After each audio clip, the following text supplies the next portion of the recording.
Pandemia e locação. Como ficam os aluguéis? Qual a decisão mais acertada a se tomar? Reduzir ou desfazer o contrato? Você sabe os argumentos para utilizar numa negociação como essa?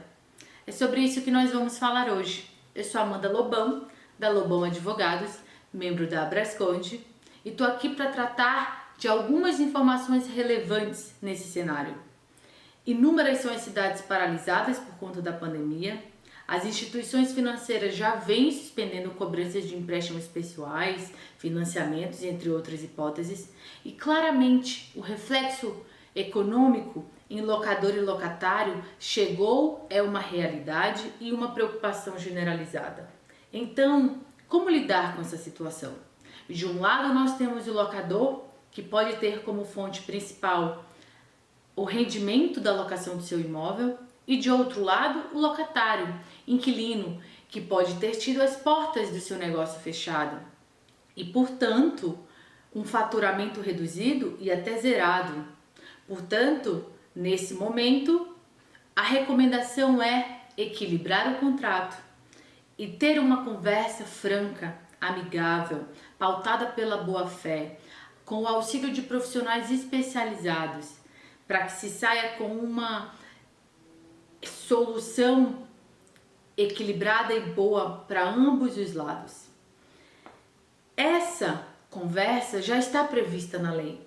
O artigo 18 da Lei do Inquilinato já trata sobre a possibilidade de locador e locatário, em comum acordo, reduzirem o valor do aluguel e até modificarem cláusulas de reajuste previstas no contrato.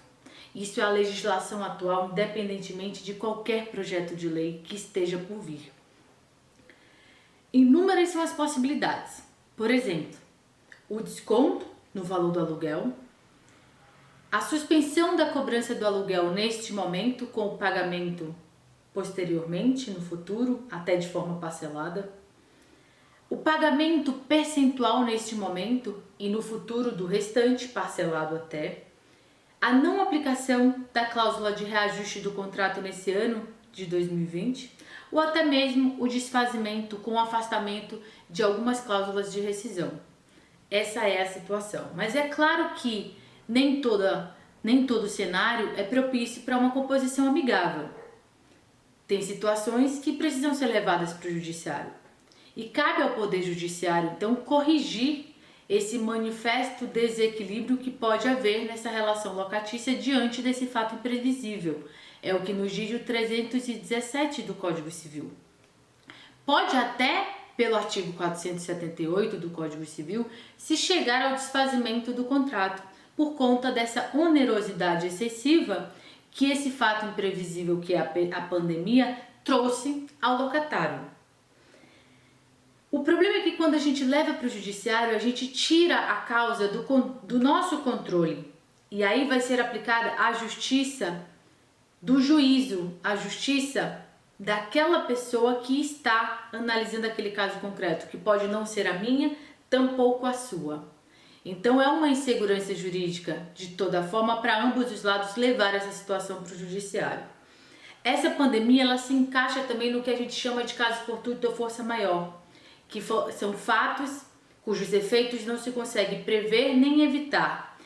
E esse caso de força maior tira a responsabilidade do devedor, no caso locatário, se ele não tiver expressamente se responsabilizado por esses prejuízos de força maior no contrato. É preciso analisar.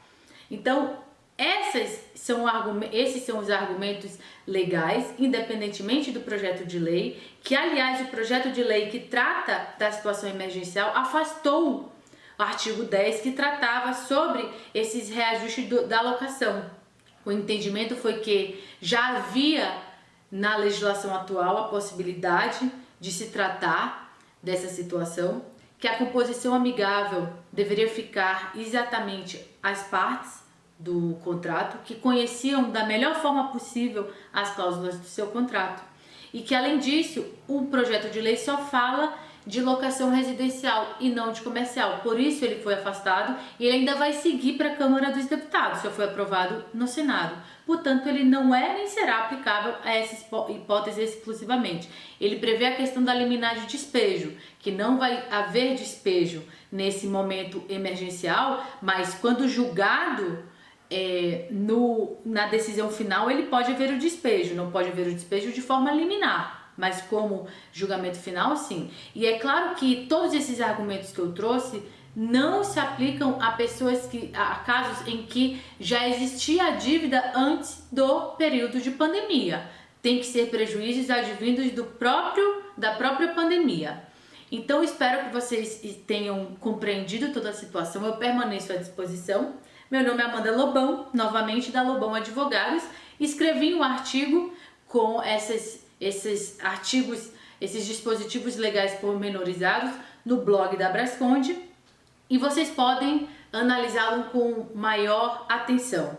Tá aqui na descrição do vídeo, tá ok? Obrigada!